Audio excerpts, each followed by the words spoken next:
Hey, this is Cedric Youngelman, your host of the Bitcoin Matrix podcast. In today's episode, we have the pleasure of diving into an insightful interview with the remarkable Ben Justman, affectionately known as the Bitcoin wine guy. Ben's philosophy of embracing the journey rather than seeking shortcuts has not only shaped his approach to making natural wine, but has also led him to a profound understanding of life's true essence. Throughout the interview, Ben shares his wisdom on various topics, including his passion for winemaking, his journey with Peony Lane, his unwavering belief in betting on himself, and the profound impact that Bitcoin has had on his life. Get ready to be inspired and enlightened as we delve into the mind of this creative and visionary individual. This episode is brought to you by River, the financial institution built for all time. Head over to River for zero fees on recurring orders. All Bitcoin is backed one-to-one in multi-sig cold storage. Your Bitcoin is your Bitcoin to withdraw at any time. River built and owns their own infrastructure. River has US phone customer support. This is where the Bitcoiners are going for a new standard in Bitcoin. Buy and build your Bitcoin wealth with a Bitcoin-focused company that has been built for generations to come. Use the link in the show notes to get started and get $5 in Bitcoin when you sign up today.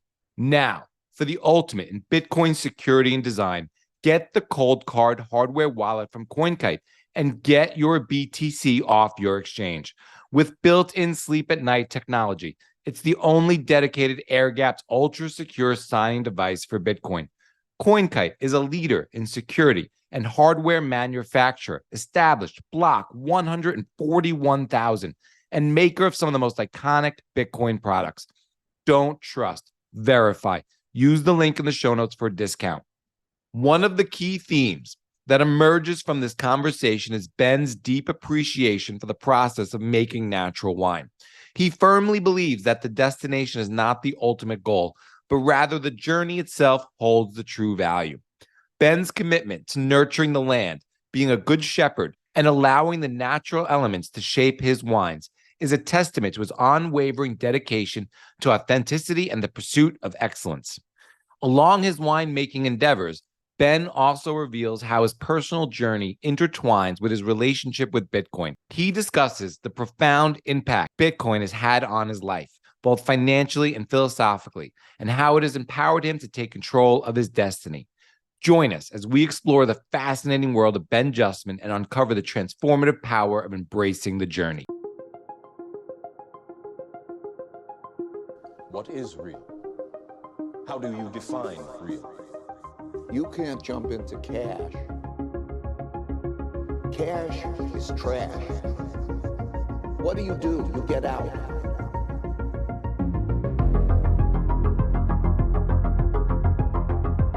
Ben Justman is looking to share the beauty of natural Colorado wine with the world. At Peony Lane, Ben grows some of the highest elevation Pinot Noir in North America and makes all of his wines with minimal intervention to preserve the natural expression of the unique Colorado terroir. Ben Justman is not just a natural winemaker and hardcore Bitcoiner. He is the most passionate and only pocket stake enthusiast I've ever heard of. Ben, welcome to the Bitcoin Matrix podcast. How are you doing? Wow, that's thank you for having me. That's an incredible introduction. Yeah, man. I'm Pocket excited stake is the future. Yeah, for sure. Well, all right, we'll start there. Oh, I no. think I know what they are, but what are pocket stakes? Pocket stakes are the best nutrition you can get while you're skiing, especially. But really, if you're just looking for on the go, an amazing meal, you're set to jet. You just stick a steak in your pocket. And how long is this good for? I mean, is this like, this isn't beef Like I jerky? said, it's better for skiing because it just goes cold. Like I've never gone on a hike in Arizona with a steak in my pocket, but I don't know. Maybe it just stays warm and it's nice. Look, I just think you're going to be in a better mood if you have a little meat in your pocket. Plus, if anyone's watched Napoleon Dynamite, you know that it's also a weapon. You can toss a steak and take out anyone on a bike. And then you want to make sure to have a backup pocket steak just in case a dog comes, just so you can scare that one away and still have your nutrition. So it's really just kind of like the most versatile snack meal you can have. Fair enough. I'll have to try it sometime. I usually have my steak fresh off the grill. Um, so I think you grew up in Austin. Is that true? I was born in Austin and lived there till I was 8. And I've maintained friends with a ton of people that I knew back when I was a little boy. And then my sisters lived there. So I do go back a decent amount. It's kind of a home away from home for me. Um, but yeah, my dad wanted to move to a farm. He was building houses in Austin, and his life dream was to move to a farm to grow all his own food. So he started looking in his early to mid 50s for a farm all over the country. And then we ended up in Western Colorado because he found the perfect farm. And so we moved here. He built our house. And when I was 8, I moved from center of Texas in the city to a 2,000 person farming, ranching, and coal mining town in Western Colorado. So quite a shift. Yeah. Wow, that is a big shift. I moved around the same age, 9 years old, but it was just cross town from one suburb to another. And my family just moved my son when he was around 8 or 9, from Chicago to Florida. But I feel like your move was a lot more drastic, just in terms of maybe of lifestyle. What was it like going from Austin to the farm, and what was it like growing up on the farm? Well, I went from fitting in and having a ton of awesome friends to being an outsider. And uh, that was definitely something I struggled with basically my entire time growing up because my parents, like I said, wanted to grow all their own food, fit in with more with the hippie crowd, and I played sports with all the coal miner and ranchers kids. So, um, no matter what I did, I was not going to be one of them. But you kind of figure out a way and learn to meld yourself. But I would trade it for anything. I mean, growing up on a farm, like I, I'm not sitting here as like a super avid. I want to be out there and getting my hands dirty all the time. I definitely have more of a business mind, but growing up on a farm, you learn how to just do a lot of things through sheer force of will, hard work, or just figuring things out. And I'm so thankful that as a kid, I got to just have total freedom and go down to the river and not be seen for 8 hours. And then, as a young adult, being forced how to learn how to have a work ethic and work hard when things need to get done, whether I liked it or not at the time, is looking back at a super amazing and lucky experience. I want to hear more about your father's dream and how he came to pick the West Elks. I So mean, yeah, my grandparents had a self-sustenance farm out in Georgia, back in the 30s and 40s. And, through his childhood, he would go visit, and he just loved it so much. He really connected with that. So he always wanted it in his long-term vision. And like I said, he retired in his mid 50s to buy this place, sold everything he had, and moved here, um, to retire and work 8 to 10 hours a day on the farm. But we were looking all over the country. I remember trips to Connecticut and Tennessee, and we just didn't find the right thing. He was looking for his life dream place. And so he lived in Aspen, Colorado in the 70s. And there was one summer where he lived in a teepee and made leather jackets. And the tannery was in a town where you had to drive past Paonia. So that's where his idea initially came from. We came out here and he found the perfect farm. So near town, has a spring on the river, great water rights, organic orchard. He had this huge list and it checked every single box. So like I said, he sold everything he had and bought the farm. Moved here when I was 8 and did large scale apple and pear farming for 2 years, lost a ton of money. That was not what he was looking to do, but it's what the farm was set up to do. And then he rented off and eventually sold 40 of the 65 acres. So now we're on 25 acres. It's not all apples and pears. It's a little bit of everything. So we have a couple blocks of apples, a couple blocks of grapes, huge, huge garden, huge greenhouse, sheep, and a little bit of everything fruit wise. So blackberries, cherries, peaches, apricots, nectarines, plums, pears. It's not really for money at that point, you know. So outside of the grapes, that is. So it's more of just a lifestyle thing, and I've gotten to grow up alongside that, and then now taking advantage business wise of the incredible grapes that he's growing. So that's been, I mean, I didn't think I was going to move back home to a tiny town in Western Colorado when I was 25 and single. I thought it would be like 40 years old and married with a couple kids, but here I am, and it's been an awesome transition. Yeah, I don't expect you to speak for your father, but what do you think he would say about living this dream of his and how it's turned out and the lifestyle change? And does he like the farming and growing all the different kinds of fruits and the garden and stuff? Honestly, it's kind of all I've known of him, because when I was, you know your dad only so much when you're 8, and then moving here and seeing him, yeah, I built a house, but I was 8 to 10, and then working on the farm the whole rest of the time. It's kind of all I've known of him. And I can't really picture him doing anything else. I mean, him listening to music on the tractor and driving around all day is a sight that's just etched in my mind. So I think he's living his best life. And what is Paonia like? I mean, obviously it's in the mountains. So can you describe, what the river is like? Is it the Gunnison? I'm on the North Fork of the Gunnison, so one of the tributaries, and we're the first users of our water. So if you're not a farmer, that's super important, because if you're down using the Colorado River or something in, let's say, Arizona, where that water has been farmed with many, many times, there's tons of salt in it. There's tons of agrochemicals in it. It's just way less useful for farming. It's like almost like virgin snowmelt that you're watering everything with. So that river is primarily used for irrigation. I say we're on the river, but it goes down to a trickle in the summer, and in the winter it flows nicely, but it's pretty much all used for irrigation.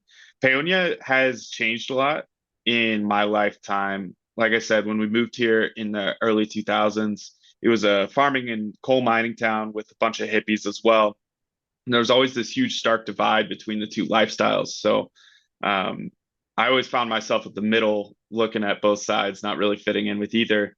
But the hippies move here because they want to grow all their own food and not be told what to do, and just kind of live an extremely sovereign lifestyle. And then the rednecks live here because there's great coal mining, great ranching, and they also kind of want to live a sovereign lifestyle. So it's off the beaten path. It's not even on the highway. It's a 2,000 person town with a bunch of people living around, great water. It's this area right between the mountains and the desert. So it's this amazing microclimate that allows you to grow. Like I named all the things we grow. It's pretty insane. The farming here, great soil and everything. So now that the coal mines are shutting down, the town has changed quite a bit. But the new industry that's popping up is agritourism, which didn't really exist before, but now people seem to be wanting to go see where their food comes from. So I'm taking advantage of that in the wine industry, but there's tons of great produce and meat grown here that people come out to buy and experience as well. Right on. So let's talk a little bit about. I mean, you said you moved to Paonia when you were 8, and Paonia very different, and you kind of in the middle between the two factions of the town, and then I'm sure you went off for college or something. What did you do after college and before you went back to Paonia? I ski bummed in Telluride, Colorado, and then I moved to Vietnam and lived there and taught English for a year. And while I was in Vietnam, I realized that I had an entrepreneurial spirit in me, but moved home, or moved back to Colorado, and figured I should at least try and use my geology degree. So I went and tried to do that for a couple years, had a job for 2 years, and realized that it was not the path. So for the last year of that job, I was starting or getting ready to start my winery.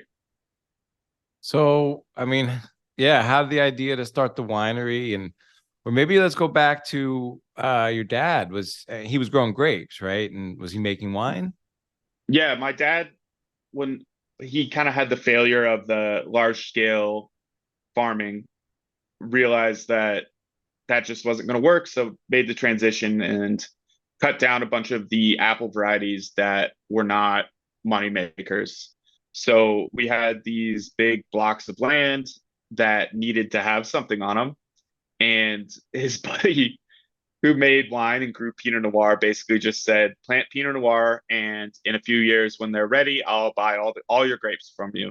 And my dad just, looking for a crop to sell, went for it. But either 3 or 4 years in, my dad said to the guy, like, hey, I have grapes. Will you buy them now?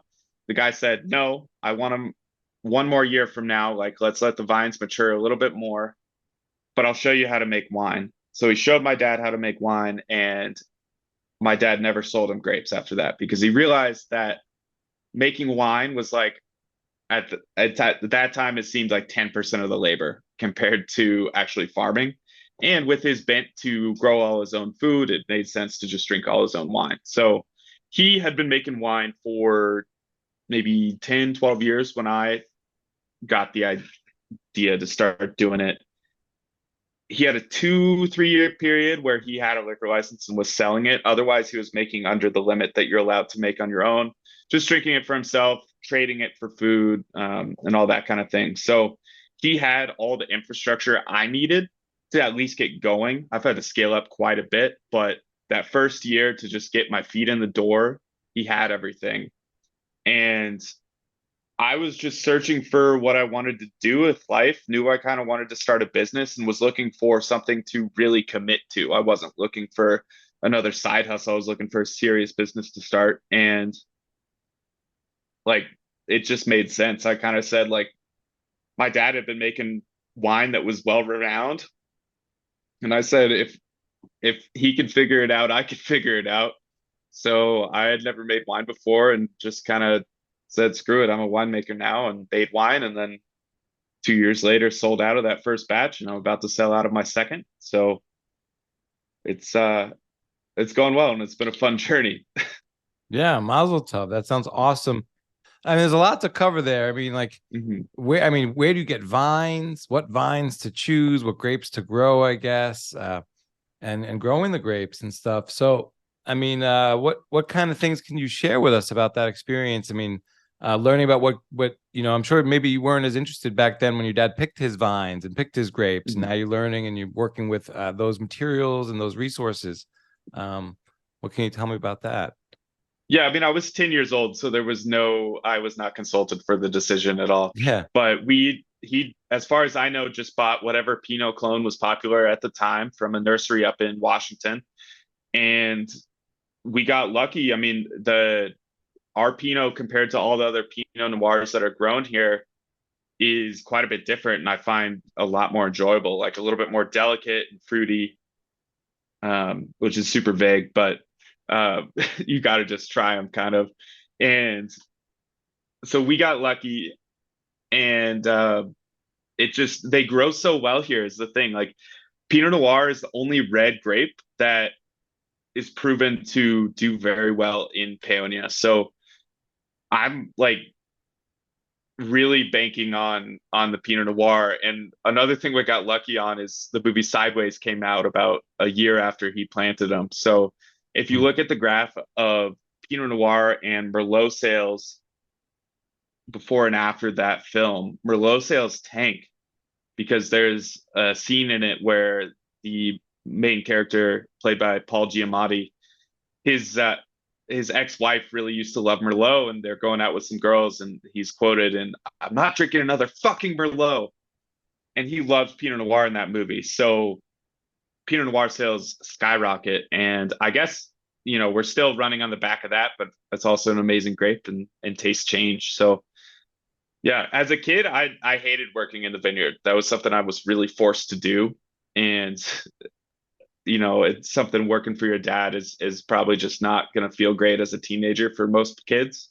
So I never expected to come back and do wine work or work on the vineyard, but the opportunity fell in my lap, and I've been able to parlay it to where definitely a little bit more interested in the business side and making wine and marketing. So my dad is my farmer. I spend a decent amount of time out in the grapes, but ultimately I end up buying the grapes from him every year.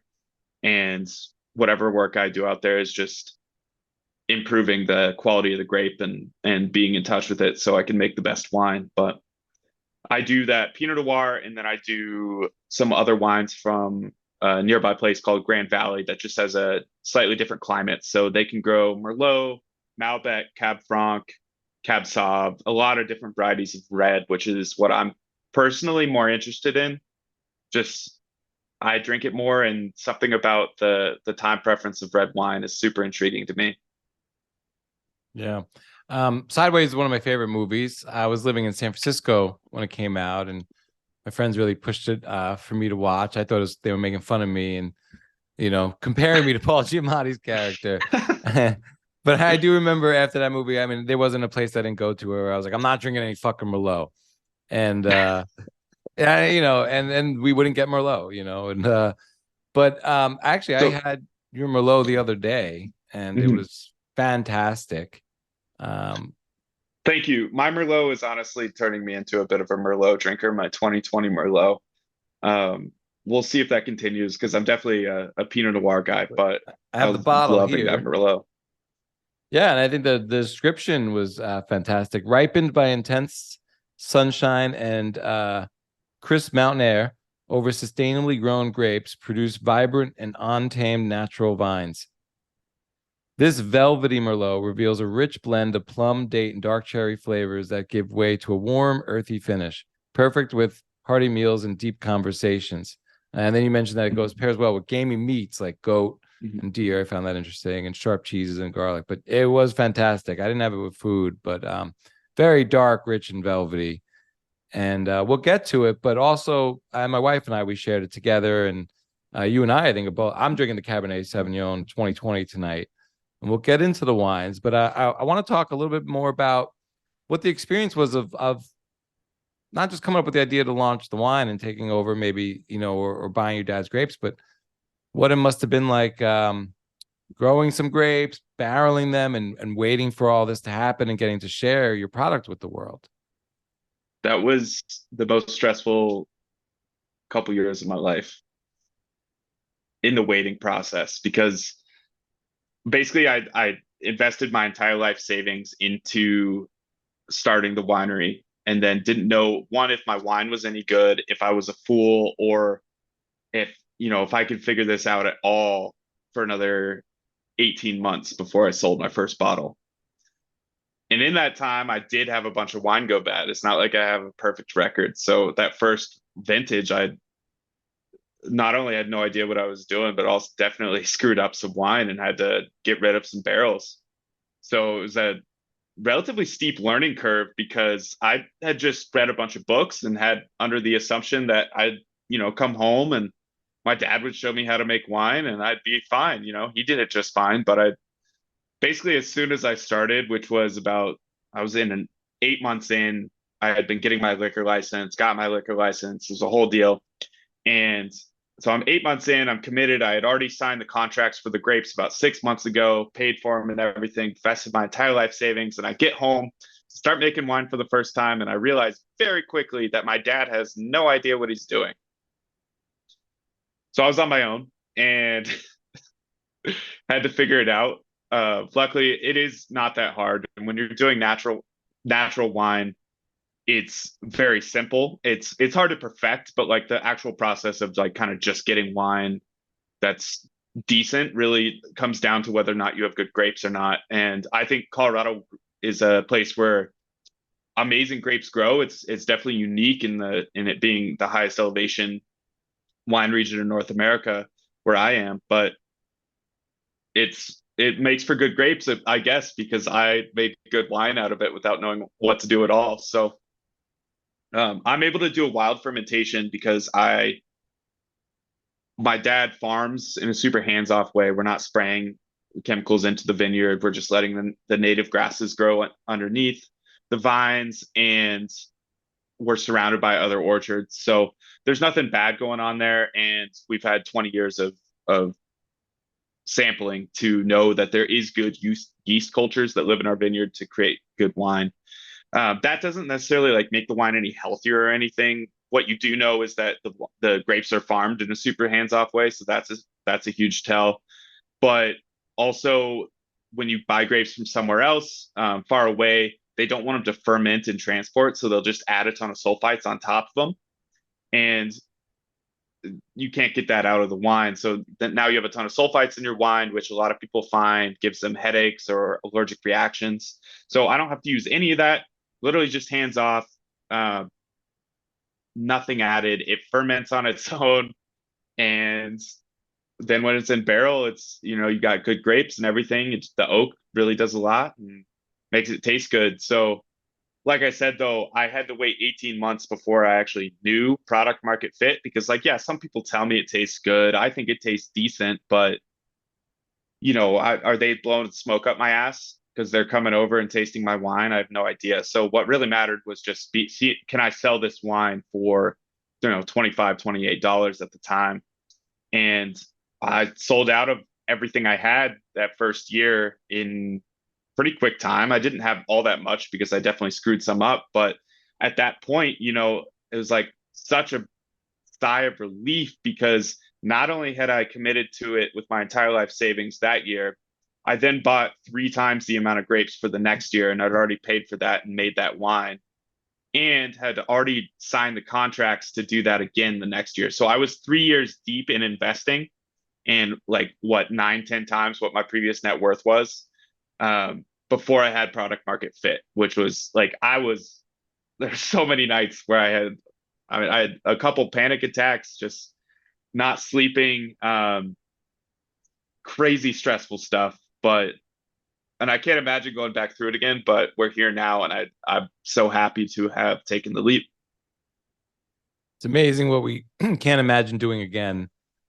Yep. So, I mean, I got to go back to the barrels. So how do you screw up some barrels? What's that experience like? And how do you put like a back of the envelope math on like, what does that cost you? Like if you screw up some barrels, is that a big deal?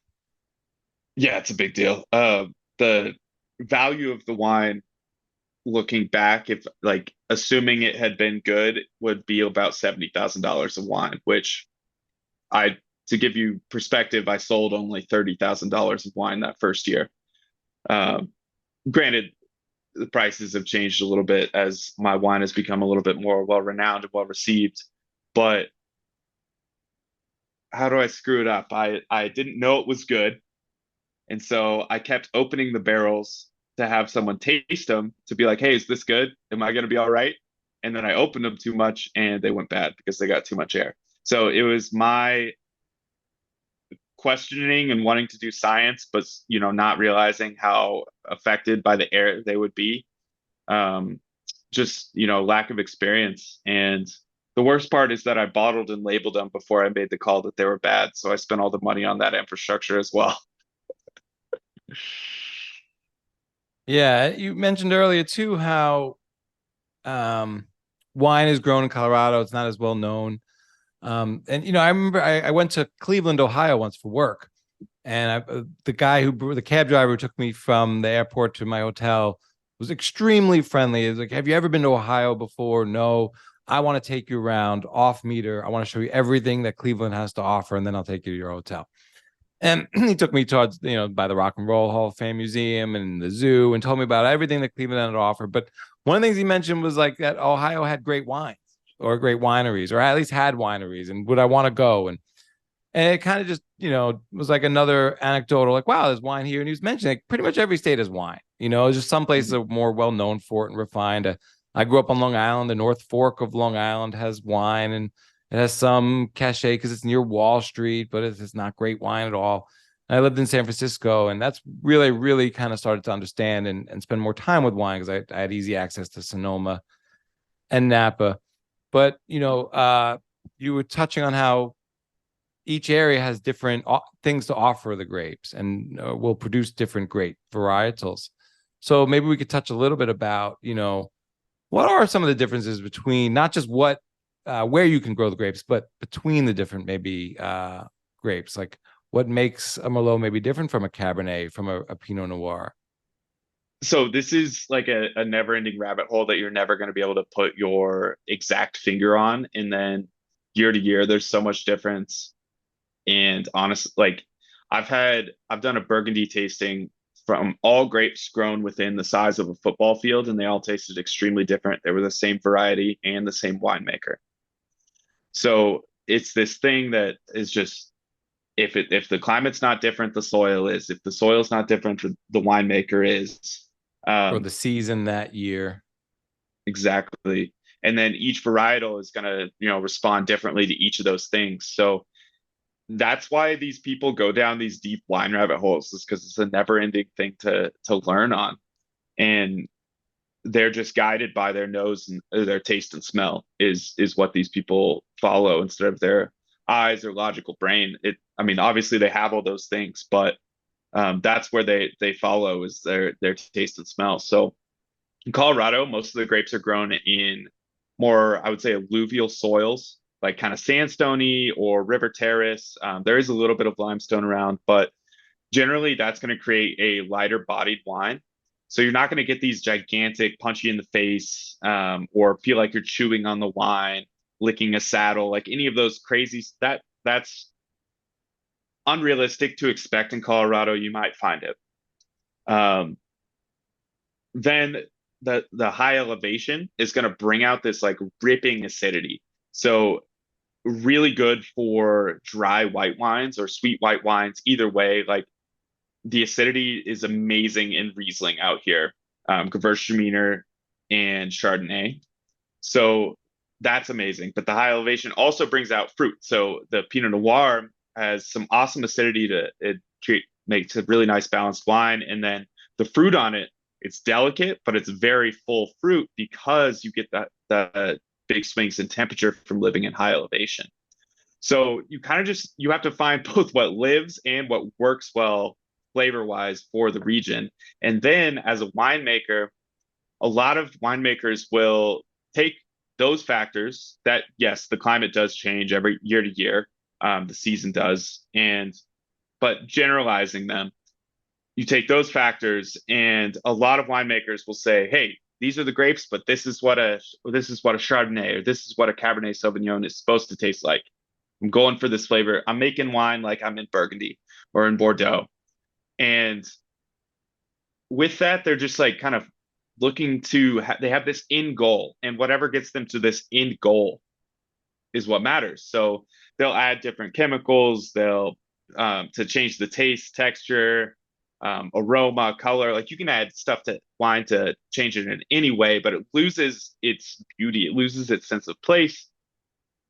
And I mean, I can't tell you how many wines I've tasted that I'm like, oh, cool.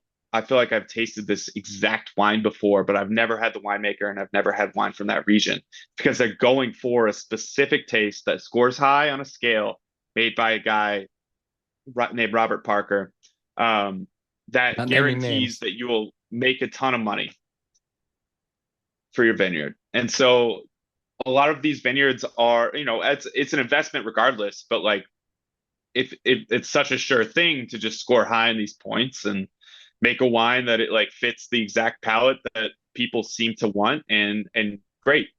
But it's not interesting at all. Like it's that same wine that I've had a million times.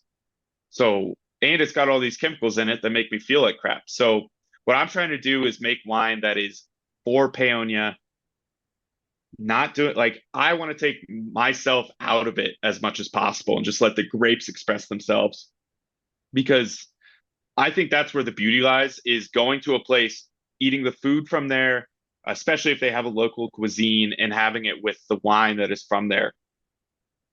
It's what I found I'm passionate about, because like I said, I did not grow up thinking I was going to be a winemaker. So in starting this, being years in, I'm like, well, to be successful in a business, I think you have to have some sort of passion behind it. And I don't follow my nose my taste and smell to the degree that most wine people do. What I what I realized is that I really like all of the things that surround wine. I like local food, that I like having meals with people, and I like the conversations that wine tends to bring out. So that's that's what I've found is like wine is a glue for all the things I'm super passionate about, and that's what's brought me passion. And so if I can do that, but especially super localized, then I know I'm doing it right. I love that. And it reminds me of a couple of things. One, I remember living even in San Francisco, $2 Chuck at Trader Joe's, and reading exposés on the amount of additives and just even just the bugs that would end up in that juice, basically, to mass produce this wine. And on the other end of that, because you have all that kind of crap that ends up in that cheap wine. I remember even when I was backpacking in the South Pacific and in Australia, beer was incredibly expensive, and one option was boxed wine. And I remember coming across some; it was disgusting, to say the least. And this was back in the day, maybe before some of the more better boxed wine. But and then just even Robert Breedlove talks a lot about this. Just he uses the example of just with inflation, how producers are pitted against consumers, and the example he was talking about was like the $20 bottle of wine and the winemaker who's striving to make that, and whether, with costs going up, whether they have to like water it down or whatever it might be, or charge more. But I love how your wine is in the purest form. And one of the things that's on your website, and I want to read this. So as winemakers, our belief is simple. Growing in an environment that produces the highest quality fruit results in the highest quality wine. Our grapes are some of those grown closest to the sun. With a deep connection to the water table, we farm without irrigation and embrace natural and sustainable growing practices without pesticides or herbicides.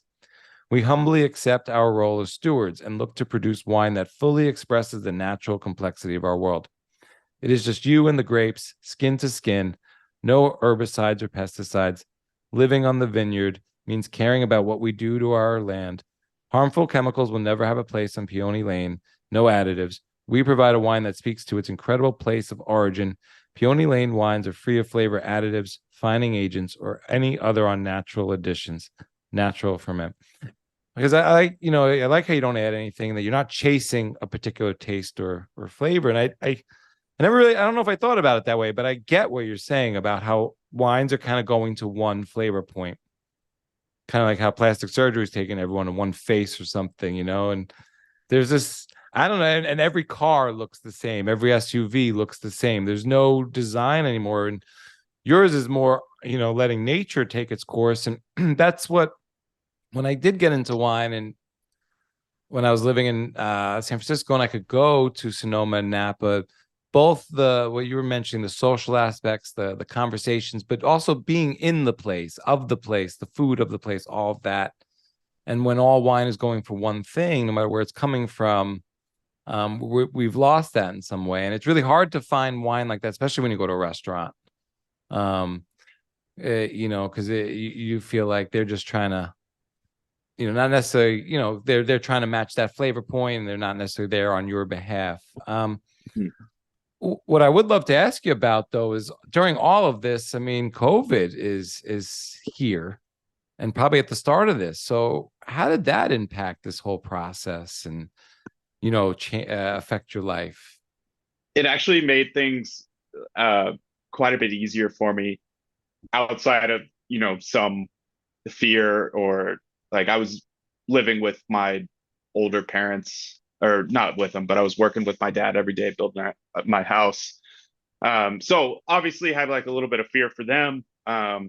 Just didn't want them to get sick and everything. But COVID happened, or like the COVID shutdowns happened, like right just a few months before I was planning on moving home to build my house. And I hated my job at the time. I started working from home. And as soon as I started working from home, it was just, I hate this. Like, I cannot keep doing this job. So I had already been planning on moving away from Denver, moving back home. And it was the right play, but I was also kind of nervous of it. I had some FOMO. because you're living in the city. You know, I was 25. I was having a fun time.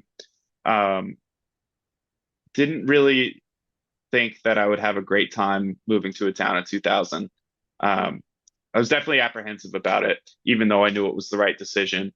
Um, so everything shuts down, and now what am I missing? You know, I'm living in the mountains. I don't, everyone in the city's a sucker. So I really just timed it perfectly. And then had no issues. And I actually had a couple other friends move back home. So it was way more fun because of COVID, surprisingly.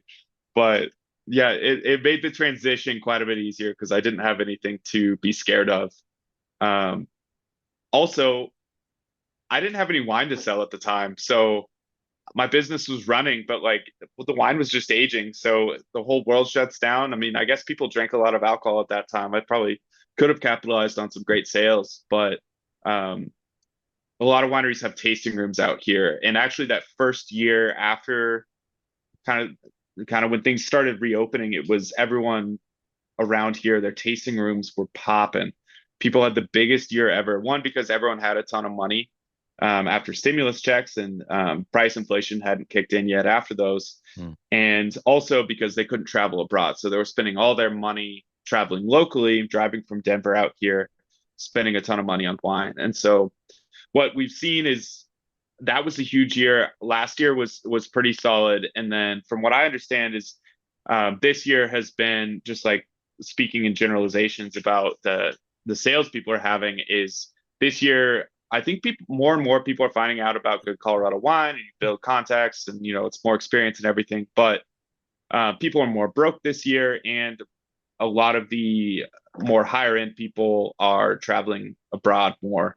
Is the rumors I hear. I don't know, but like I said, COVID was minimal slash positive to my life. So I got lucky moving to the country. Right on. And well, you mentioned the business side. So what has it been like? What do you remember your first sales? Your first sale or two? And what is it like I selling think I wine? told someone that I think I told someone they were my first sale, and they're like, "Oh, uh-oh, is it good?" Because with wine, it's like wine is this product that has so much mystique to it, and older is better. So if you're the new winery, who who are you? And it takes time to build up some cred, to build trust. And one of the things I have is like my price tiers are generally around $30, step up to 50, step up to 100. And I don't taste out the higher end bottles. They're worth more, and most people aren't buying $100 bottle of wine, so I'm not tasting it out when I'm doing sales. And a lot of people are like, well, why, how could I know to ever, like, why would I buy that? I haven't tasted it. And it's this weird juxtaposition where it's like, me, the winemaker, is tasting it for you, is tasting other things for you. So you expect to try them all. Whereas you're at the store and you just trust some opinion of someone. And maybe you're not always buying $100 bottle. I get it. But the most fun sales for me are when someone is like, I love your wine. I keep coming back. I'm buying the $30 bottle. And then they find a reason to treat themselves, and they step up to the 50 or the $100 bottle, and they come back and they're like, you were right, man. That is the most cool feeling, because I base my prices a little bit off of like my own personal preference, but also I need some market reaction. Because if I just make the sale, people are trusting me, then I'm just a good marketer. But it's when I get that feedback and people really love it more than the other ones, that's what really means the most to me. That said, like, you get into behavioral economics, you pay more for a bottle of wine, you're going to convince yourself you like it more. So honestly, like, it's kind of a win-win to price the wine higher, as long as you can sell it. Um, because the more people pay for it, the more they're going to like it. And you want wine, you want nice wine. Um, it's something that you want to spend money on, and in that sense, it's a Veblen good, where the demand for a product gets higher the higher it's priced, to a degree. Obviously, some people get priced out, but Yeah, I like the way you think about it. I mean, like, kind of that $30 bottle of wine is like, a nice evening, and um the $50 bottle of wine is like a special evening, and then the $100 bottle of wine is like your anniversary, or Mhm. that extravagant time. So you built a house with your dad during all of this. What was that experience like? I mean, how much? I mean, did you do it all yourself? Was this backbreaking? What was it like working with your dad? Almost quite literally, actually. I had a pretty bad back injury about halfway through building it.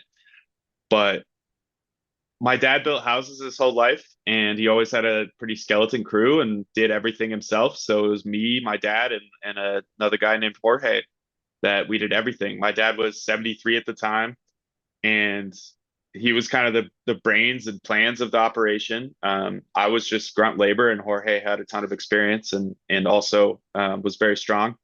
So the three of us did everything except for plumbing and insulation. Uh, that was definitely the hardest work I've ever done. Growing up on a farm is, it's hard work, but it's a lot of times just kind of long days, light loads. Whereas this is more heavy lifting. Like I don't care how hard that is, it has to go there. So you better use your whole body to get it there. And it took about a year, and then I moved in, and I had a couple injuries throughout it. So I was also skiing a ton in the winter, and near the end of the winter, my body was not in a great place from carrying a tool belt, and it kind of made me sit weird. And then hitting cliffs on skis is tough on your back to say the least. So kind of threw out my back, and then there was another period of time where I guess a moment in time where I got my thumb in the table saw and almost lost it, but came out unscathed, and now I've been living in the house for 2 years, and it's pretty cool to wake up every day. And I mean, you don't think about it every day, but it's also like I know this place pretty damn intimately, and I have so many memories of it from just when it was sticks. It's pretty cool to in anything like my dad. One of the things he always made sure I understood and appreciated was you get done with a hard day of work and you take a moment to look back and appreciate what you did and what you accomplished. And I've done a few construction projects with him over the years. So like this was not my first time, but it was always cool. Like those sheds we built, knowing like, yeah, I built that. And then now it's a house. And that's kind of just the next level, especially now that I'm living in it. But I think one of the coolest parts was in the process of building it, walking around or just picturing my future children running around in the space that I was creating at 25 was pretty cool. So it's great to feel that because I always lived in a house that my dad built. So it's cool to live in a house that I built. What kind of house does it got? Does it have like 12 bedrooms and 19 bathrooms and a pool and a basketball court? And how far is it from your parents' house? I'm like a quarter mile from my parents' house. So there's definitely some like, let's create some boundaries here. But they're awesome about it. And it's really awesome to be able to actually walk down there and see them whenever I want. Um, so it's an amazing location right on the river, right on a cottonwood forest on the edge of our farm. And it's a 3 bed, 2 bath, and then half of the upstairs is a totally separate 1 bedroom apartment. So I live in the 1 bedroom apartment for now. And if when I get married and have kids, I'll move to the downstairs when I need it. But it's really like he had generally designed it, and then I came in and changed up a bunch of stuff. So while there's a ton of things that I want to improve, like if I make some real money, I want to make this into a little bit more of an elaborate house. But it's basically the house I wanted to make, just very simplified to make it a little bit cheaper. So in building it, you think like, oh man, if only this thing was here. Like there's all these little things that I want to change when I move down there. But for now, focus on the winery and stacking Bitcoin, and maybe I'll be able to afford that in the future. Why the apartment in the house?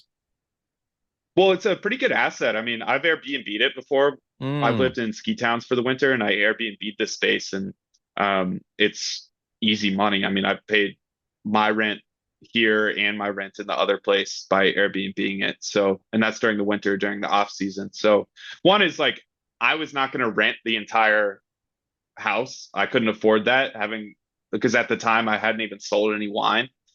So I wanted to live here. If I'm building a whole house, I'm going to live in it and here house. So I've got like my own entrance, my own side of the yard. Everything's pretty damn separate. And yeah, it's been a really great experience for that as well. And living, 100 feet from the vineyard has its perks. Yeah, what are the views like when you walk out? So I'm sure you can see the vineyard. Can you see the river? Can you see the mountains? I can't see any of that actually. I'm in a cottonwood forest, so I feel pretty secluded, which is ideal. Oh wow. What was it like? What awards did you win? I mean, in Colorado, you won some pretty big awards, right? I'm not gonna toot my own horn and play him up too much. I won a few awards for the Colorado wine competition, the Colorado Governor's Cup, and honestly, like I was just really happy. I had already won my award. My wine sold. I was sold out, and just said, "Screw it, I'll send it in. Who knows?" And they seemed to like it, so I won awards on all three of my first wines. And then what was funny is, and this is kind of something going back to what we were talking about with like the centralization of wine flavors, where I made a Chardonnay in oak barrels, so a kind of oaky Chardonnay, but I was never a fan of the classical oaky Chardonnay, the California style oak Chardonnay, and thus didn't want to make it because I don't want to make wine that I don't like drinking. So I did it a little bit different. I did a little bit of skin contact on the fermentation, used some Hungarian oak instead of American or French, let the grapes ripen longer than is typical, and basically just made a wine that was super unique. And I've had a lot of like badass wine people try on my wines and say, "This is your best wine, man. Like this is the one." And I sent it in for judgment at that competition, and they sent it back to me and said, "This is quote lacks varietal character. We will not judge this." So that's the only one I've ever gotten sent back for, or the only one that I haven't won an award on. And I just laugh because like, cool, the awards are good marketing and whatever, but like it's meaningless. Like these people are just looking for specific flavors, and that's specifically what I'm not trying to do. So I don't take much stock in it. It's cool, and I guess it helps sell the wine. And like I said, with all this, like it's a certain level of trust factor within the wine. Like if I'm ordering wine from a winery that I've never tasted and dealing with paying for shipping and buying quote unquote nice bottles, the wine better be good. So I guess it helps to have an award, and people appreciate that. But to me, it's like these people are not interested in what I'm interested in wine. So, Right. The I'll double-edged send sort it to of them. credentialism, because it definitely helps. Mhm. And, but on the other hand, like they're looking for specific things. And like, I think it must be really exciting to be a new or young or avant-garde winemaker who's going against the grain by just letting the wine speak for itself and letting the soil speak for itself. And they're like, well, this is not meeting our expectations because our expectations kind of suck and are narrow-minded. So that kind of brings me to Bitcoin. How did Bitcoin fit into all this? I mean, what's your rabbit hole story? How did you find Bitcoin? This is cool because we've hit this in order of everything that I got into, because I started the winery and then I started building my house. And when I moved back home, I moved in with a good friend who I like to talk macroeconomics, politics, finance, like all that stuff with. And as I was building my house, and working on the wine, like these two really low time preference things that are both big investments that I'm investing in myself on, I found out that my roommate was a Bitcoiner, and he was kind of, I mean, I thought he was the smartest guy in my life. So I just started listening to Bitcoin podcasts as I'm building my house for like 4 hours a day. And it was the missing piece that I had. So I'd been really into personal finance and budgeting and getting the right high interest savings accounts and like tracking quote unquote inflation CPI every month. And I thought I was doing fine, man. I was investing in index funds passively. I was saving passively. I had my budgets and my savings account. I had 3 to 6 months savings in there that was earning 2% interest. So that was keeping up with inflation. And then in 2019, the overnight repos spiked and the interest rate on my savings account went to zero. And so that's not like a, oh man, this shit hit the fan and like I lost it. It was like, all right, so I literally can't save money without it losing value. Something's up here. And it took me, a year and a half to be kind of pointed in the right direction to start looking. But just to say, like, Bitcoin is exactly what I was looking for. So I never really hit a shitcoin phase or anything. It was just I'm interested in the money as a technology and found Bitcoin. So um, yeah, it worked out really well. Unfortunately, and probably it sounds like you found it during a price spike. And obviously it sucks you in more. So maybe it's good for the long term in that regard that it captivates your attention. And it's super interesting at that time because not only are you learning about that technology, but it's going crazy. But, I only buy tops is my joke. So so that's how I found it. And it really just fit well with wine and I mean I had the house but it really fit well with wine as just a low time preference mindset kind of investment. Yeah. Well, price dump is really what tested my conviction or built it because I had to figure out, what kind of dumb shit am I holding and do I want to hold it and do I want to get more of it while it's cheap?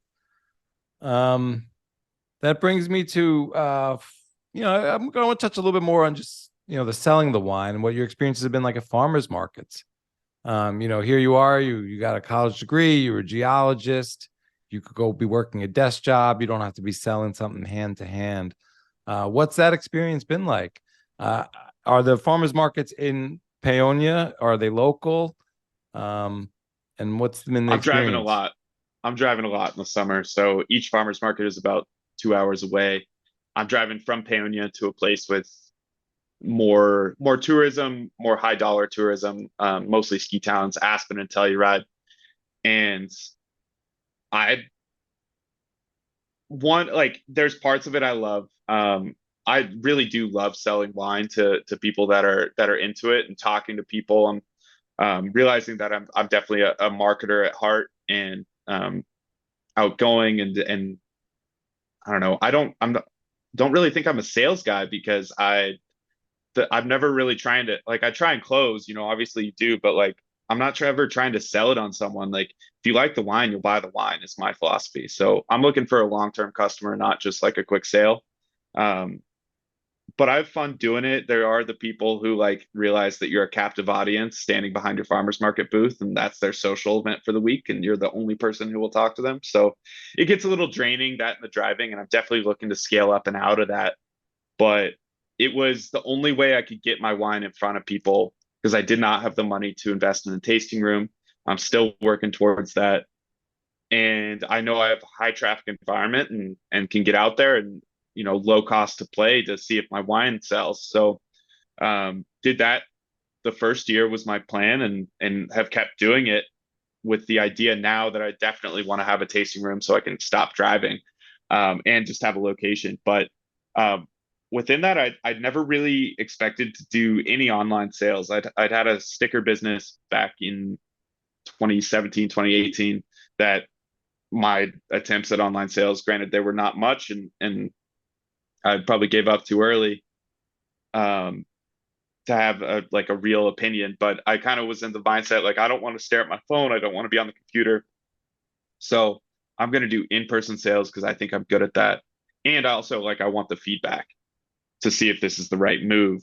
Um, but then in late 2021, I got on Twitter and because I was just looking to learn about Bitcoin and through that, I realized that um, Bitcoiners really appreciate kind of unique things, especially good food, and are very passionate about supporting their communities. So I've passionate about supporting my local community. If I have the choice, I'm going to buy something from a farmer or rancher here as opposed to anyone else. But I realized that Bitcoin gives me this global community. I can only sell to people in the United States, but it gives me this global community of people that want to support their quote unquote local, which is Bitcoiners, and see Bitcoiners succeed. So people talk about the Bitcoin cheat code as a business where, yeah, I'm at this point, not purposefully, but I've branded myself as the Bitcoin wine guy, realistically, just because I'm the only person who makes wine that sells it for Bitcoin, and is super passionate about it. But in that, you have a little niche and with people who really care about what you're doing and want to support like what I'm doing specifically with natural wine, are super curious and want to have like that more unique experience. And I mean, in the long run, like I sell wine at these farmers markets because they're affluent areas. I need people with money to be able to afford and appreciate what I'm selling. Um, and I mean, Bitcoiners are the future global elite. So while it fits in the meantime, and I'm one of them, and it's like, this is just where I would be even if it wasn't that case, like looking long term, it's like, well, Bitcoiners are literally the perfect customer for my product in so many ways. So, it's been a pretty fun experience expanding away from farmers markets, and slowly moving into online sales. So that's my focus this winter, is to actually, like, I've never run an ad before, and learn how to do actual online marketing. But the Bitcoiners have just given me such a lifeline to the point where now I can just live in Paonia for the winter and not do farmers markets and not work, and like not work for someone else, and just sell wine all winter online is something I never dreamed would be in my future. Yeah, I see you pictures of online with the boxes stacked above your head, the shipping boxes. And I'm kind of curious what the reaction is. Do you have a Bitcoin sign at the farmers market though? Do people Yeah, so ask I questions? last year I had a sign that said Bitcoin accepted here. And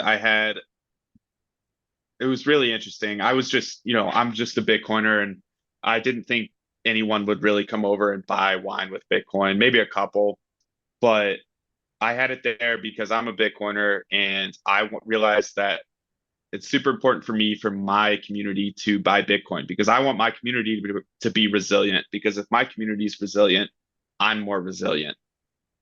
And also, like, if my community kicks ass, like, they're going to build amazing things, and I'm going to have a better life. So I live in a 2,000 person town. So all these things are so much more important for me than they are for someone who lives in the city. Um, so I've had that sign as something like, people associate Bitcoin with like global warming and criminals and money laundering and all that stuff, because the news tells them that. But what if I just have this sign, and I'm just one point, I'm not going to change someone's mind completely, but just this one extra point to be like, oh, I associate Bitcoin with that local winery that makes really good wine. And a lot of times I would get, the girls walking by nudging each other, being like, "Whoa, Bitcoin! Let's tell your brother. He's the stereotypical super into it. That's crazy." Um, a lot of people that were like, "Do you really actually sell wine for Bitcoin?" A little bit. And then a bunch of like 50-year-old boomers, or 50-year-olds, not a boomer, but a bunch of boomers that would come up and be like, "Hey man, it's down 50%. Brother, it's down 70%. And I'm buying more." Hmm. So a lot of doom and gloom, a lot of just lack of knowledge. And over the winter, I kind of wanted to take another step, and Bitcoin accepted here is, not, it's saying something, but like, anyone should accept Bitcoin. It's money. You can convert it to dollars right away if you wanted to. But I wanted to take another step. So I posted on Twitter or Noster looking for a Bitcoin preferred sign. And Rick from Crypto Cloaks reached out and made one for me. And so now it's cool. I see that sign everywhere thanks to that post, and Rick is killing it. But Bitcoin preferred has a little bit of a different ring to it. I mean, it's very much more of a stance than just saying I accept Bitcoin. I do prefer Bitcoin for sales. Like, Um, there's lower transaction fees, which is great, but like, if the price tanks 3%, whatever, the biggest benefit is like, I just want to stack sats, and I can um, generally treat it as a cash transaction in the business if I hold it long term. And I just want more Bitcoin, and this is the way I stack it. So that, and it sends so much more of a message to my community.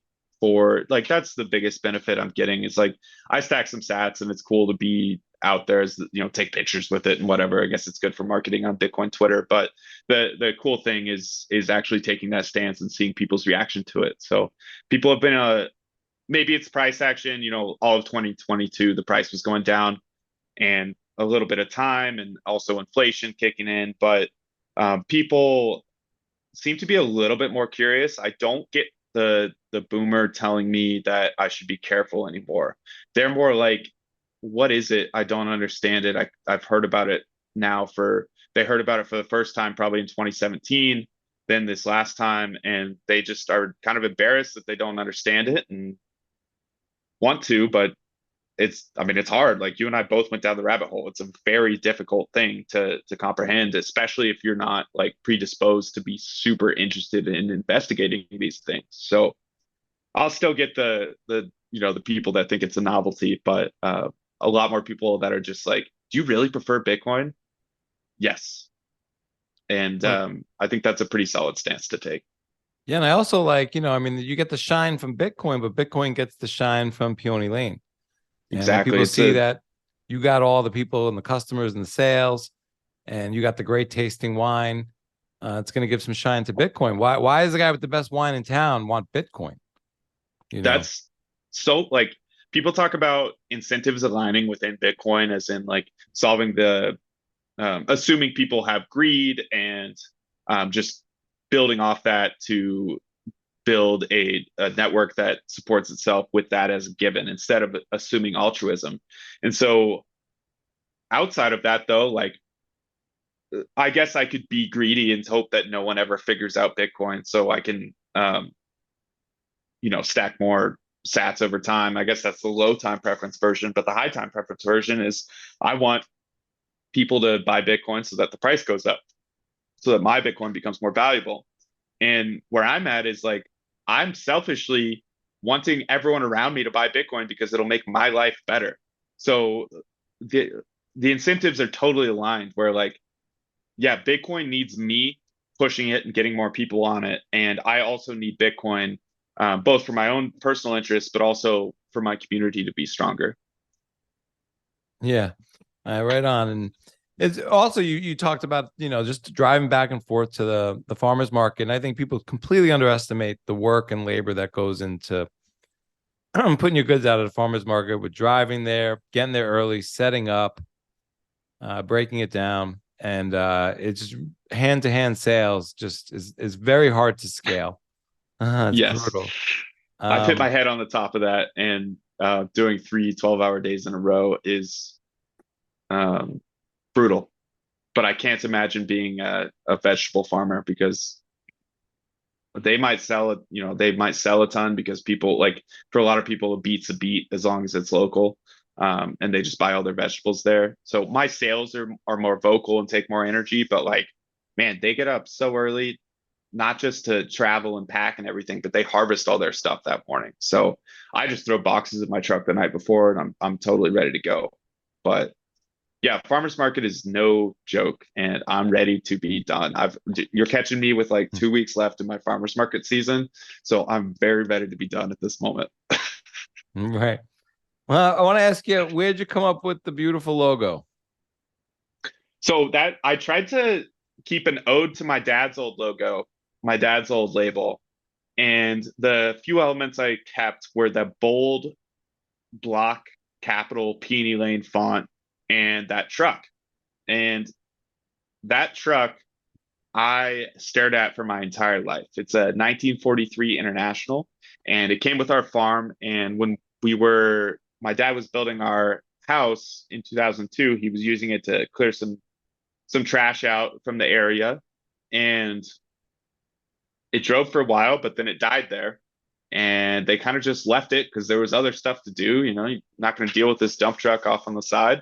And it turned out to be right outside my childhood bedroom window and in front of the newest vineyard we planted. So, like I said, I just thought it was a really cool truck. I stared at it my whole life, and my dad had it on his original label. So it's a bit of an ode to him. And it's kind of a little bit different than a lot of wine labels. You find those like classic wine labels with the, you know, the name of the vineyard that's been around since the 1500s, and it's not really that, it's quote unquote elegant just because that's really nice wine, but the label itself is pretty boring to me. And then you have these super intricate big labels that are generally a lot of times honestly pretty feminine, and I guess I'm just not super feminine, so I wanted a little bit more of a masculine label, so bold font and a truck. But the nice little contrast, masculine to feminine, is the sketch, the sketch drawing of the truck is a little bit more delicate.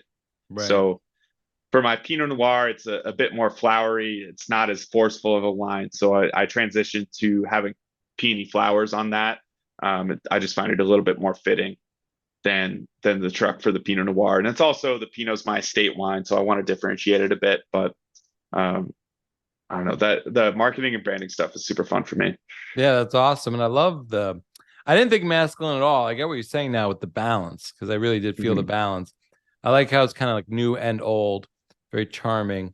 I want to read the back of the Cabernet that I'm partaking in.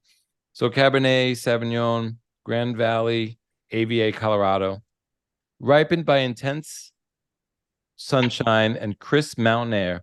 Our sustainably grown grapes produce vibrant and untamed natural wines. This Cabernet Sauvignon is mid-bodied with terrific lift and a lively mix of red cherry, cassis, and blueberry flavors. It's easy and effortless, like a midsummer evening. Enjoy with flank steak, lamb, portobello mushrooms, hard cheeses, and charcuterie. It's just you and the grapes, skin to skin, produced and bottled by Peony Lane, Paonia, Colorado, naturally fermented, unfiltered, aged in French oak, no additives.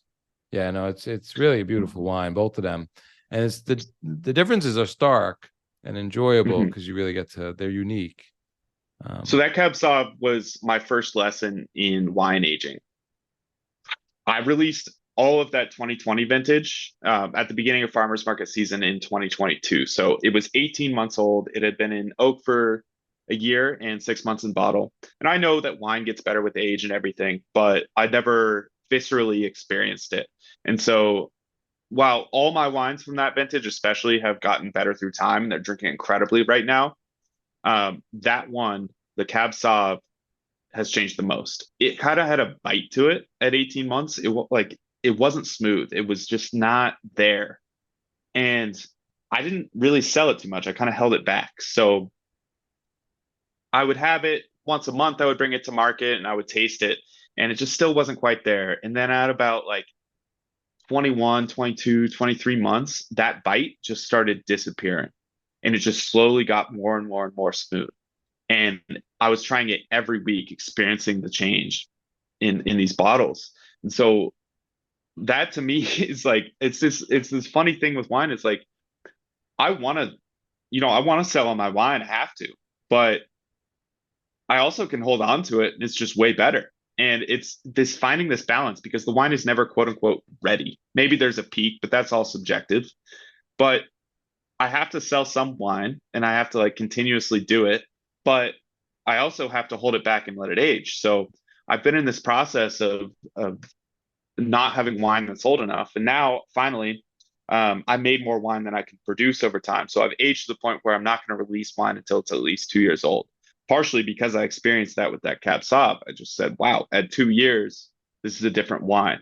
So it's a good baseline to go from, but you never know when it's quite ready. And it's fun to play with age and play with time in this way. Like there's a few that I want to hold back for a little bit longer, or we'll hold back parts of it and re-release them in 5 years or something like that. One thing I didn't think about getting into the winery was that I'm basically a glorified storage company in a lot of ways, because most of the time the wine is literally just sitting there. Right. Yeah, and you have all that risk, and you got to secure it. I get what you're saying there, and hope it ages as well it has been. So one I want to ask you about, I mean, we've talked about the oaked Chardonnay, the Merlot, which I've had to have is fabulous. The Cabernet Sauvignon I'm drinking now is fabulous. Cabernet Franc is not really talked about as much maybe as other varieties, even as much as the Pinot Noir. I mean, I lived in I worked for a long time in Oregon and Portland and famous for the Pinots from Willamette Valley. Can you tell me a little bit about the Cabernet Franc? People Yeah, don't of talk about course. that grape as much. No, it's definitely used in blends quite a bit more than it is on its own. And I think that's just because like it has some cool characteristics, but maybe it doesn't fit the palette that Americans are looking for. Um, Maybe it's just a little bit less exciting. But the people who know Cab Franc go crazy for mine. Like I don't usually try and push it on people who have no idea about it, but someone walks up and they're like, "Oh my God, you have a Cab Franc? I never see that." Is always super psyched on mine because most Cab Francs are huge. You're chewing on them. It's like eating, like getting splinters in your mouth or like you licking a leather saddle or something like that. Whereas mine is a lot more subdued. It has this nice green pepperiness, but deep fruit, and it's not huge. It's mid to small body, which is so rare for a Cab Franc. And that's the soil, that's the climate, and I guess me taking my hands off, that's just all nature there. But Cab Franc is the one of the parent grapes to Cab Sauv. So Cab Franc and Sauvignon Blanc were bred together to create Cab Sauv, which is what most people call Cab. So people walk up and they see my Cab Franc there and they're like, "Oh, I'll try your Cab." And I'm like, "You want the Cab Sauv or the Cab Franc?" And they have no idea that the Cab Sauv exists or the Cab Franc exists.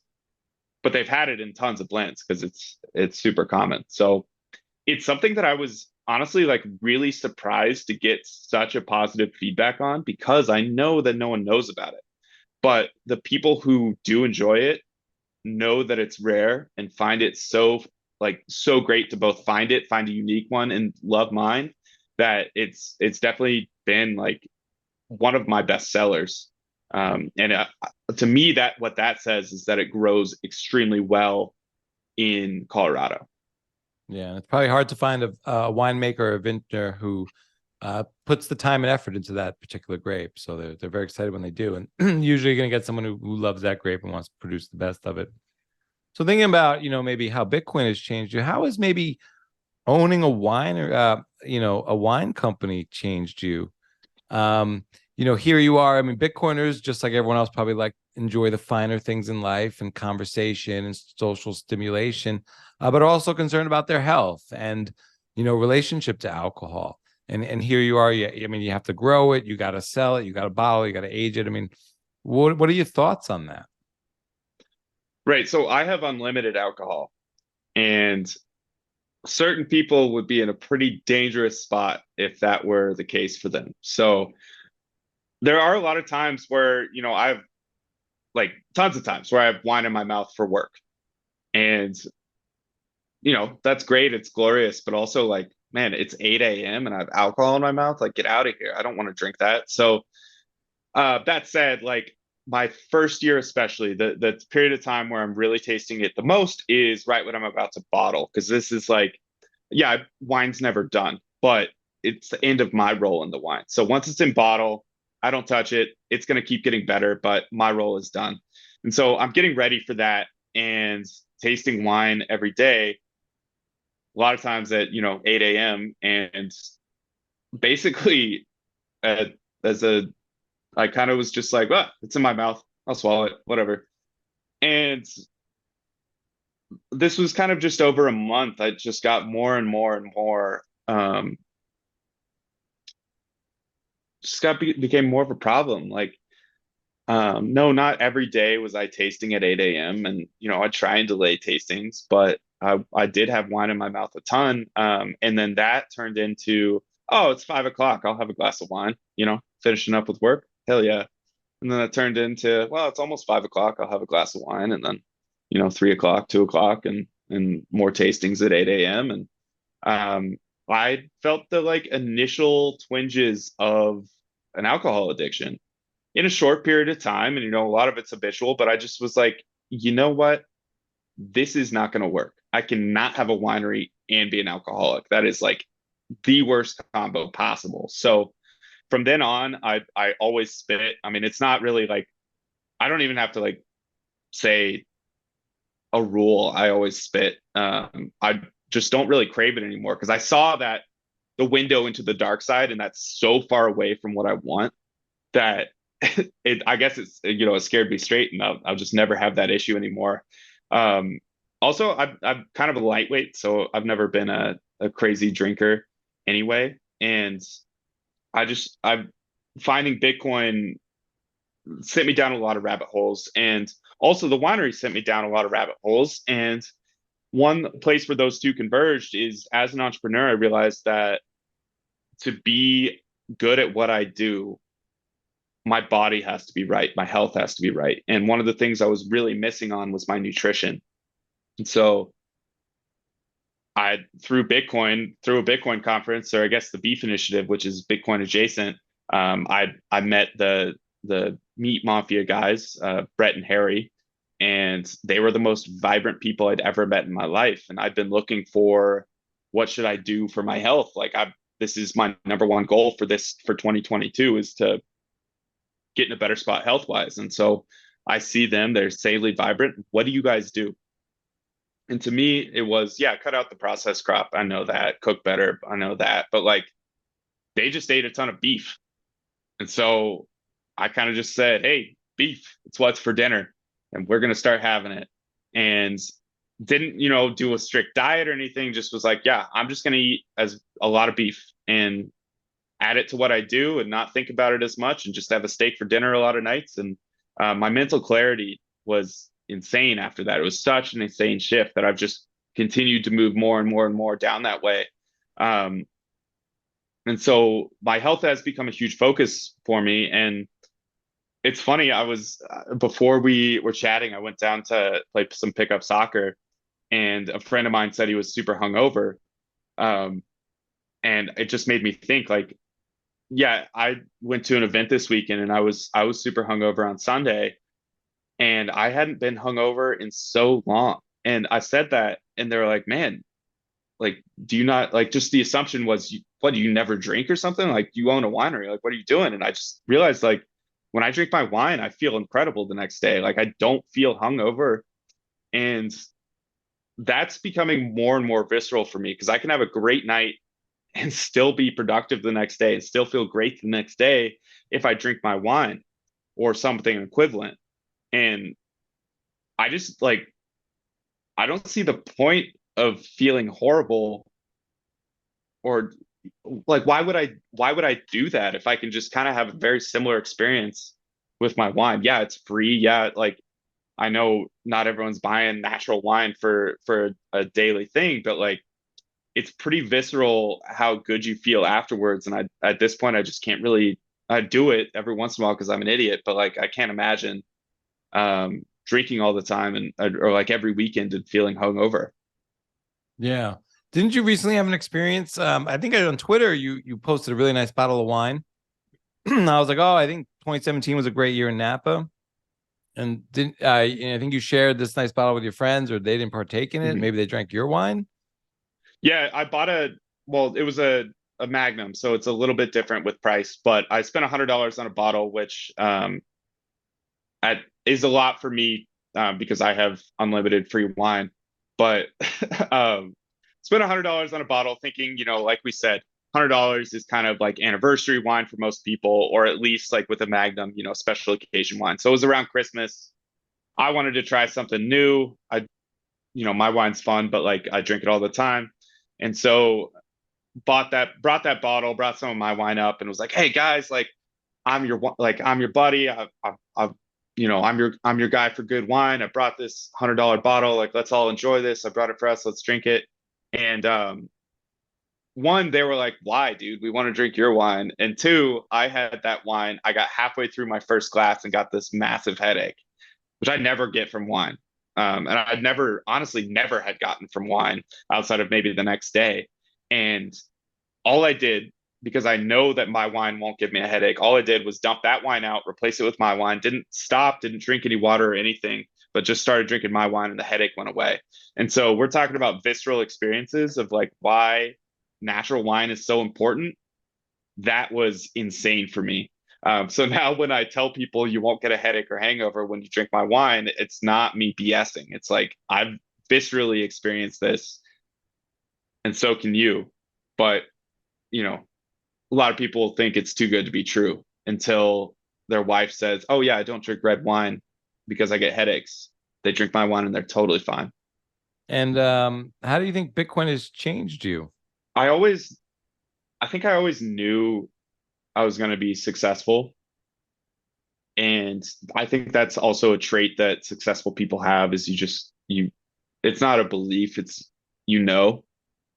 And I think I always knew like money wouldn't be an issue in my life, both because I knew I was going to inherit a farm, and um, I guess that's not like a magic bullet, but I believed in myself enough that like whatever I end up doing, I'm going to be good enough. I'm good at math, and I'm going to figure out a way to make good money doing it. So um, what it's what it's done for me is like, okay, I found this thing.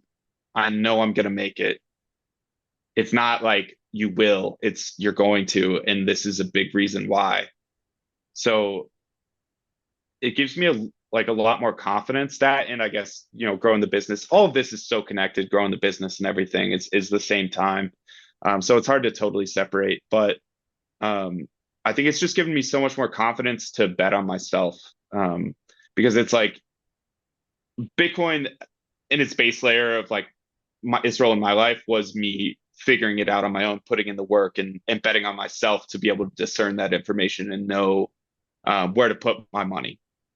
But if I can just put that aside, now I can just bet completely on myself, not have to worry quite as much about like taking my business to be like, hey, this business is what's going to make you rich. It's no, this business is what's going to make you happy. And through that, you're going to be rich. So it's allowed me to more follow my passion and build my business in a more patient way, in the right way, to where I think that makes it so it's going to pay off bigger in the long run, especially with happiness, but also I think financially, um, with building it the way I like. I don't want a huge business. I just want to kind of make good niche natural wine. And Bitcoin, like I'm not up on my Bitcoin. I'm probably, you know, at all. I like I said, I only buy tops, but I know what Bitcoin is, and therefore I can feel pretty self-assured in that if I just bet on myself and take the long run approach, I'm gonna be fine. And so why take shortcuts if you know where the end is? And it's the journey that matters. Yeah, I hear you there.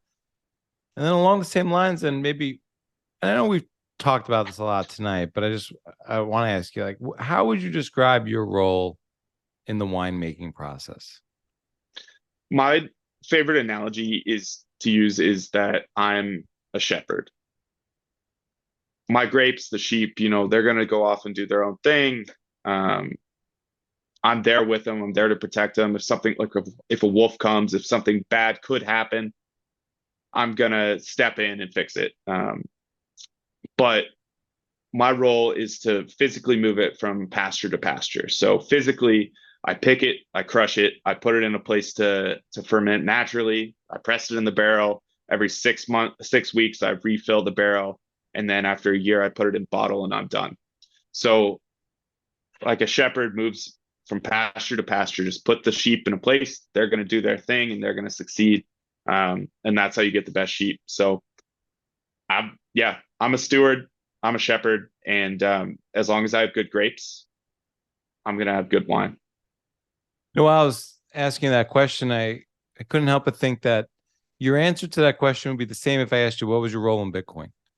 And I said, take these sats today and shepherd them to the future. And just like with wine, hopefully in the future they will, you know, stimulate good conversation and great experiences by providing. I guess my final question to you is: do you think you'll stay in Paonia for a really long time? Yes, this is my home. I always knew that, or felt like I would move back here when I was older, kind of settled doing what I was doing and had a family already. But now I'm realizing that despite my rebellion and, hating on living at the farm as a kid, my dad was right.